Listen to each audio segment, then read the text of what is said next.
It's funny, isn't it? For most of us alive today, video has been a staple in our lives. Most of us didn't live in a world without television and commercials. And even now, in our online and AI-powered world, we create and consume video in ways no one imagined just a couple of decades ago. But when we think about B2B go-to-market strategies, video is still very underutilized. And research tells us that's a mistake.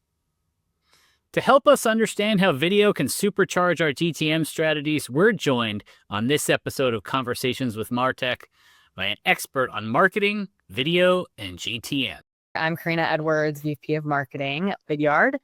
And my career has really been centered on scaling high-velocity SaaS businesses from seed stage to nine-figure ARR through marketing that drives predictable, repeatable growth. So that's a little bit about me.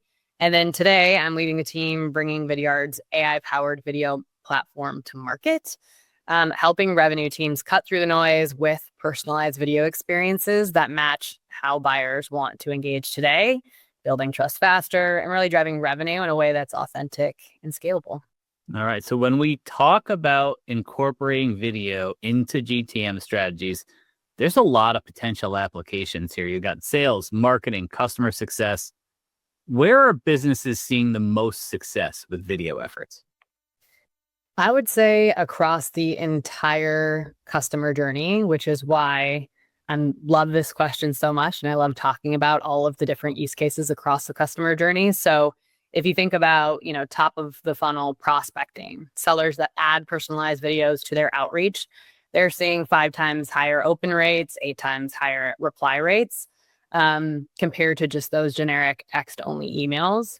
One of our customers, who's the CEO at reviewthatplace.com, which is an agency, he saw 4 times an increase in meetings booked after leveraging his AI avatar specifically to send personalized videos at scale. So more of a one-to-many fashion. And love this comment from him that if any salesperson doesn't use AI video, they're really leaving money on the table. So that's top of the funnel prospecting. But there's also deal acceleration, right? Teams that are embedding video walkthroughs or executive level recaps that are in a deal cycle, they close 25% more deals per quarter. And they're also shaving off weeks of sales cycles. So you're really talking about hitting that bottom line, even through opportunity stages.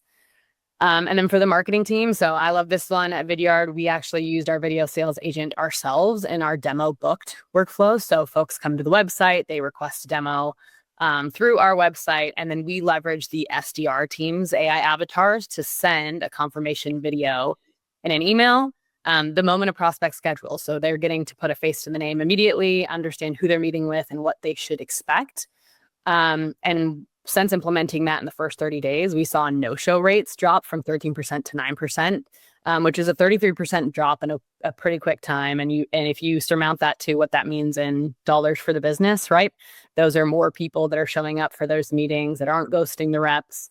And so more revenue for the business. And then if you look at the post-sales side of the house, so customer success, same thing. We leverage our video sales agent there. So imagine the use case where there's a new customer or a key contact that is added to an existing customer account.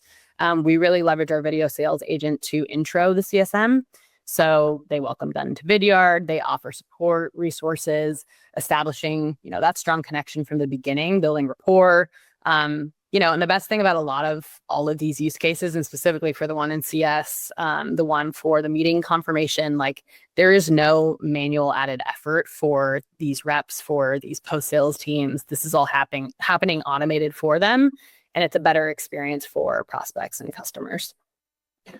Why is video so successful in some areas of the business? Despite all the numbers you just rattled off, it's still not the norm, right? So it still sort of gets your attention because that's not the outreach you were expecting. So it's going to leave it's going to make a memory for you. Because videos, it's so common in other aspects of our lives, right? With video on our phones, on our televisions, on our computers. Why is it so successful? 100%. You nailed it. The first thing is it's breaking through the noise and crowded channels. So a video is instantly going to stand out against a wall of plain text, which, like you mentioned, you saw in those stats above when you compare to text-only messages. So if you think about like prospecting, meeting reminders, renewal nudges, those benefit the most because a single lift in an open or a reply can really have compounding effects for the team.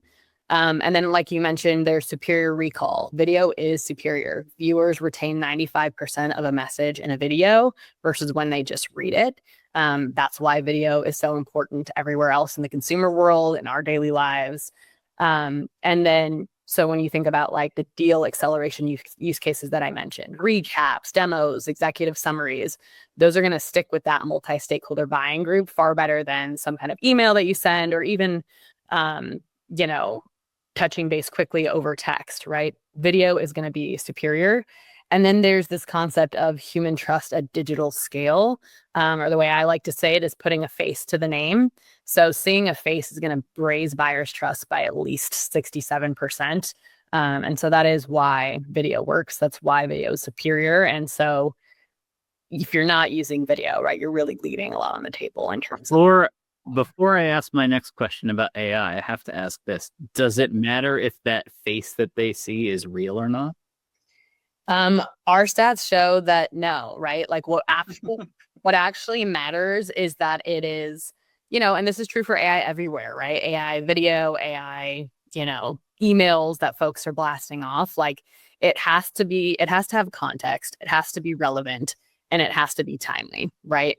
It can't just be personalized, and personalization meaning you added their first name in.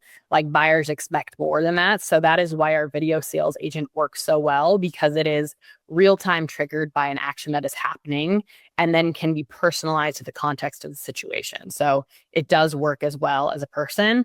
And often, like, you're not trading out AI avatar video with a human experience. You're trading it out with an email that is very highly not personalized, or that has no context, or is just a wall of text. And so I think folks think that AI avatars are in exchange for a real human interaction, and that's not the case. The case is really thinking about how you blend those two together. All right, so let's go a little deeper into the AI here. So what is your take on the combination of AI and video? And you just mentioned what I was going to say, that we've seen the cold email crowd run to AI, and basically proliferate a tactic that some people aren't crazy about. So what do you see as the do's and the don'ts of using AI for video in go-to-market roles?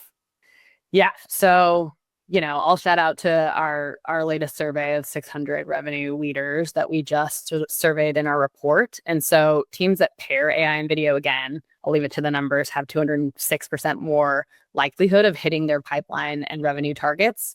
And so again, I'll mention, without losing personalization that is timely, relevant, in context. To me, I think being clear about what personalization really is, it isn't just adding somebody's company to a wall of AI generated text.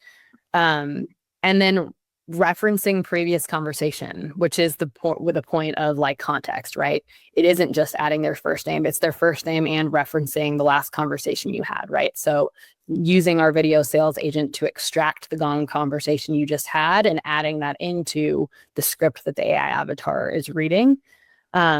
And then again, like real time, it has to be something that is happening in the moment, which also aligns to the context and relevancy. And the power, like I mentioned earlier, the power in leveraging video across the entire customer journey is to do it strategically. So there's a right place to use scaled AI video. So prospecting, or, there's a new key feature announcement, product announcement from your company that you need to get out to customers. And then there's places where one-to-one video is the best option, like sending over a detailed, pricing structure, a proposal, or an update to a very complex deal. Like those are things that should not be sent out by a scaled AI avatar. And so I think the folks who get this right understand when and where to use video across the entire customer journey. So where do you think this combination of video and AI for go-to-market teams goes in like the coming years? Do we risk drowning ourselves and our customers in video? We mentioned before, like it's not the norm, and that's part of the effectiveness. Is I didn't expect to get a video, and I did. Yeah, I would say maybe it's not the norm yet in B2B, but it's the norm in consumer world, right? Like if you look at TikTok, like everybody's consuming video. And so video also needs to evolve in the B2B space to be video first. I think that we all know that video is effective, like the stats that I laid out here. Even when we talk to folks who aren't yet customers of ours or aren't yet using video, right? They understand that video works, and that there's some other stats in this report that I'll keep mentioning that show that people understand that video works. Half of it is like, how do I strategically leverage it? How do I do it at scale, right? I don't have time to manually record a video every single day for every single prospect. So it's this combination of understanding how you scale when you can and should record the one-to-one. And so video works. There's no question about that. And I think agentic video experiences are the reality of today's top performers. They're already doing that. This is how they're getting above the crowd. And then table stakes for the future of revenue. What do you think the next innovation is? I'll be, biased and say that the next innovation is our video sales agent and incorporating that across the entire revenue team. So beyond just prospecting, from, awareness at the marketing side of the house, bringing folks in through the website, all the way through to the end of the sales cycle or post sales, and having that all be blended with one-to-one video. And it is no extra time or effort from any of these teams to make that happen. And so the experience for the buyers is better. Reps know strategically how to use it. They're leveraging their marketing teams to do this for them. And there's no added effort for the teams. All right. Korina Edwards, Vice President of Marketing at Vidyard. Thanks for joining us on Conversations with MarTech. Amazing. Thank you for having me.